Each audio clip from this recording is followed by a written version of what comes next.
দেখো এখানে করেছি একটা ডাটা দিয়ে আলু দিয়ে সজনে ডাটা দিয়ে একটা সবজি করেছি। এখানে করেছি আলু ভাজা, আর এখানে করেছি শাক ভাজা রসুন দিয়ে, আর এখানে দেখো মাছ ভাজা আছে, আর এখানে আছে মাছের তেল আলু দিয়ে, আর এই দেখো এটা হলো চাটনি, আর এটা হলো টক ডাল।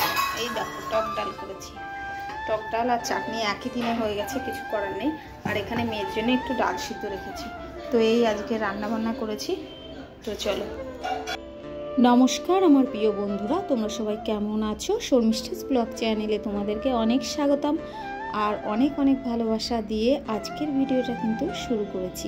তো যাই হোক, সকালবেলা উঠে কি কি রান্না বান্না করেছি সেইগুলোই কিন্তু তোমাদের আজকে ফার্স্টে দেখিয়ে দিলাম।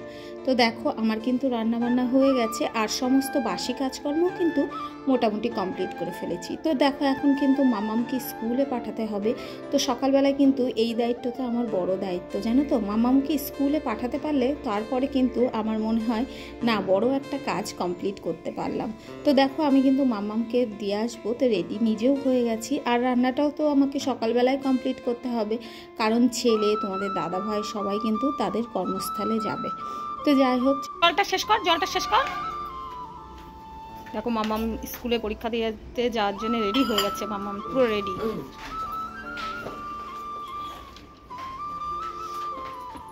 হিসু করে নাও, হিসু করে নাও। তো দেখো মামামকে নিয়ে রওনাও হয়ে গেছি। তো মামামকে স্কুলে টাইমলি পৌঁছাতে হবে, কারণ মামামদের স্কুলে কিন্তু প্রচণ্ড ডিসিপ্লিন, জানো তো। তো যাই হোক, সমস্ত কাজকর্ম কমপ্লিট করে তারপরে দেখো চলে এসেছি একটু আম কাটতে। এই আমগুলো না একটু ঝড়ে পড়ে গেছিলো, তো ফ্রিজে রেখে দিয়েছিলাম, জানো তো। ছোট ছোট আম, বেশি বড় নয়। তো এই আমেরও কিন্তু আচার করলে খেতে বেশ ভালোই লাগে, আর মামাম কিন্তু আচার খেতে খুব ভালোবাসে, আর আমারও কিন্তু টক মিষ্টি ঝাল আচারটা বেশ ভালোই লাগে। তো চলো আমগুলো ঝটপট করে কেটে নিই, আর বাবাই কিন্তু শ্বশুরমশাই কুড়িয়ে নিয়ে এসছে। তো যাই হোক, দেখো এখানে আমগুলো কাটতেও বসে গেছি, আর অনেকগুলোই আম কিন্তু একটু টাইম লাগবে। তো চলো ধৈর্য ধরে আমগুলো কেটে তারপরে কিন্তু আচারটা কমপ্লিট করে ফেলবো। তো কাঁচা আমের কিন্তু একটা সুন্দর গন্ধ আছে।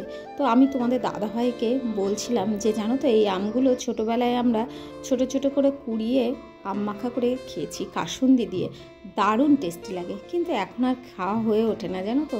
তো এখন পার্টনারও পায় না, আম মাখা খেতে গেলে কিন্তু একটু সঙ্গী লাগে। কড়াই বসিয়ে দিয়েছি, আমটা বাইরে আছে, চলো নিয়ে আসি।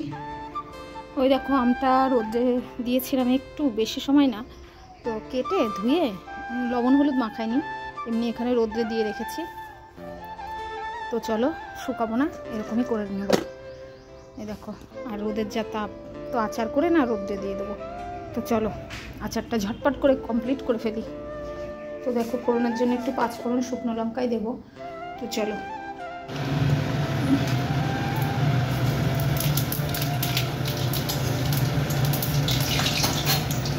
এদিকে দেখো আমের আচার কিন্তু করা স্টার্ট করে দিয়েছি, আর কড়াই বসিয়ে কড়াইয়ের মধ্যে একটা শুকনো লঙ্কা দিয়েছি, যেহেতু মেয়ে খাবে বেশি ঝাল করা যাবে না, আর সঙ্গে 5 ফোড়ন দিয়ে দিয়েছি।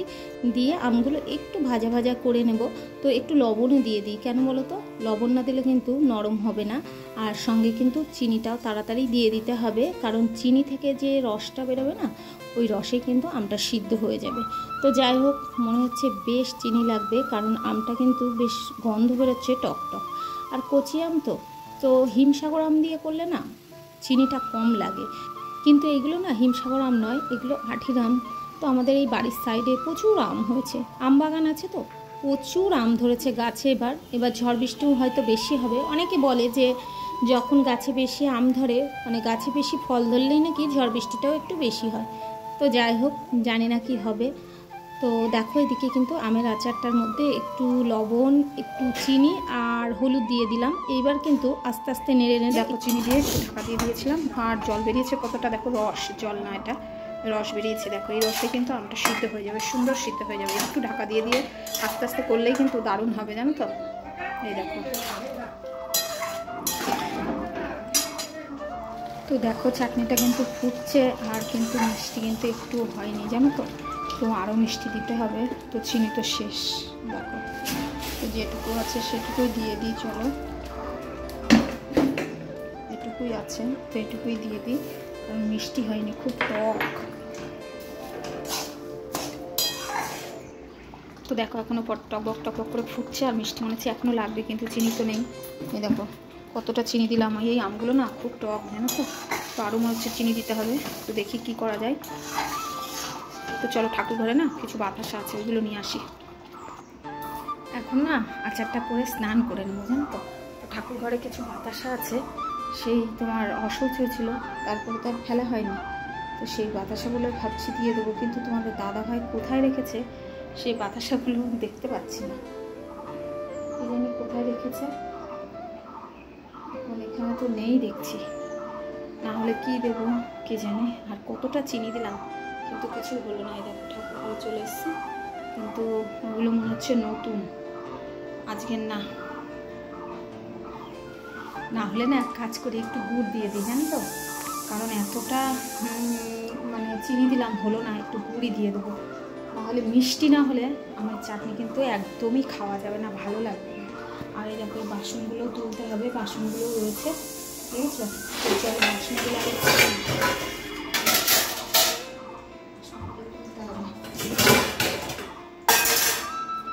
মেয়েদের কাজ কি ফুরায় বলো, ফুরায় না। তার স্নান করে নেবো তো, ওই জন্যে।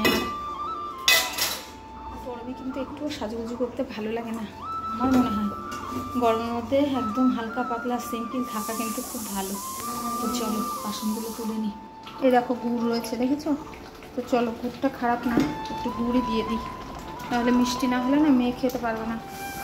চিনি আবার আনতে হবে, তো তোমাদের দাদাভাই তো বাড়িতে নেই এখন, তো একটু গুড়ই দিয়ে দিই, খারাপ লাগবে না। একটু মশলা দিয়ে দেবো, মিষ্টি মিষ্টি না হলে কিন্তু মাম্মাম খেতে চাইবে না, জানো তো। বাচ্চা মানুষ তো, একটু মিষ্টি মিষ্টি হলে কিন্তু বেশি পছন্দ করবে। তো যাই হোক, গন্ধ লাগবে না আশা করি। মিষ্টি না হলে একদম খেতে ভালো লাগবে না, টকের কি গন্ধ বেরোচ্ছে জানো না।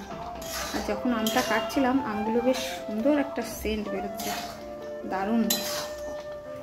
এরকম গুড় দিয়ে দিলাম, এবার আশা করি মিষ্টিটা হয়ে যাবে। তো আমের না, যখন আমের বাতি হবে না, তখন একটু আচার করে রাখবো। আমের বাতি হলে না খুব ভালো লাগে খেতে, তখন আমের আচার। তো এটা করে রাখলাম, অনেক আম আছে ওই জন্য করে রাখলাম। ঘরে কিন্তু দেখবে গরমের সময় একটু আচার খেতে বিকালবেলায় বসে বসে বেশ ভালোই লাগে। তো চলো মশলাও দিয়ে দিই। এখানে দেখো একটু ধনের গুঁড়ো দিয়ে দেবো, একটু বেশি করে দেবো। এই বাবা পড়ে গেল, দেখো কী অবস্থা হলো, বুঝেছ পড়ে কী অবস্থাটি হলো, ঝট করে পড়ে গেল। তো চলো থাক, তুলতে হবে ওটা। জিরের গুঁড়োটাও দিয়ে দিই, তারপরে তুলছি পরে। জিরের গুঁড়ো কম করেই দেবো, জিরের গুঁড়ো আমার বেশি দিলে খেতে ভালো লাগে না, জিরের গুঁড়োটা আমি কম পছন্দ করি। দেখো কী অবস্থা হলো, দেখেছো। অবশ্য রান্নাঘরটা তো মোছা, অসুবিধা নেই, একটু আগে আমি মুছেছি রান্নাঘরটা। দেখো হাতে কী অবস্থা হলো, দেখো কী অবস্থা হলো। এখানে এখন মুছতে হবে, যেটুকু তুললাম আর তুলবো না। তো চলো দেখো হাতটাও ধুয়ে নিই। চলো হাতের কী অবস্থা হলো, দেখেছো হাতটাও নোংরা হয়ে গেল। তো এই নাতাটা দিয়ে না ওখানে মুছে নেবো একটু, ওখানে একটু মুছে নিই। না হলে না এগুলো পায়ে লাগলে এত মানে গুঁড়ো গুঁড়ো, তো পায়ে লাগলে খুব বিরক্তি বোধ হবে, জানো তো। তো দেখো মুছে নিলাম জায়গাটা, বেশ পরিষ্কার হয়ে গেল। তো চলো আচারটা কমপ্লিট হলে না রোদ্রে দেবো, স্নান করবো, অনেক কাজ আছে এখনো। তো চলো দেখো আচারটা কিন্তু এখন নামিয়ে নেবো, আর একটু ঝোলঝোলই আছে। তো হয়তো রোদ্রে শুকিয়ে নেবো, জানো তো, আর খেতে ভালো লাগবে না। তো রোদ্রে শুকিয়ে শুকিয়ে কিন্তু এই ঝোলটা শুকিয়ে নেবো। তো চলো ঢেলে নিই। দেখো কালারটা কিন্তু দারুণ এসছে, দেখেছো। তো চলো ঢেলে রাখি, ঢেলে রোদ্রে দিয়ে দিই। তো তোমরা এইভাবে করো নাকি আমাকে একটু কমেন্ট করে জানিয়ে তো আমের আচার। দেখো তো দেখো আচারটা কিন্তু আমার কমপ্লিট হয়ে গেছে, এবার কিন্তু রোদ্রে দিয়ে দেবো। আর আচারটা কিন্তু 6-7 দিন কিন্তু রোদ্রে দিয়ে শুকিয়ে নেব। তো আচারটা করতে গিয়ে কিন্তু হুটোপাটা করে আমার মশলা টশলা সব পড়ে লন্ডভন্ড হয়ে গেছে। তো এখন কিন্তু সেগুলো পরিষ্কার পরিচ্ছন্ন করে মুছে নেব। তো চলো দেখো এই আচারটা এখানে রোদ্রে দিয়ে দিলাম। তো এখন ঘরে গিয়ে সমস্ত কিছু পরিষ্কার করে নেব। তো দেখো আচারটা কমপ্লিট হয়ে গেছে, রোদ্রে দিয়ে আসলাম। এখন কিন্তু গ্যাস ট্যাসগুলো মুছে নেবো। সকালে কিন্তু রান্নার পরে একবার গ্যাস ট্যাসগুলো মুছে নিয়েছি। তো কাজ যে কাজই করো না কেন গ্যাস কিন্তু নোংরা হবেই। তো যাই হোক, তো জিনিস করলে সেটার পেছনে কিন্তু প্রচুর খাটনি আছে জানো তো। গ্যাসটা মুছে, জায়গাটা মুছে তারপরে অন্য কাজে হাত লাগাবো। দেখো গ্যাসটা মুছে নিলাম, পরিষ্কার হয়ে গেল। আর এই জায়গাগুলো একটু মুছে নিই। দেখো এই জায়গাগুলো কিন্তু নোংরা হয়েছে।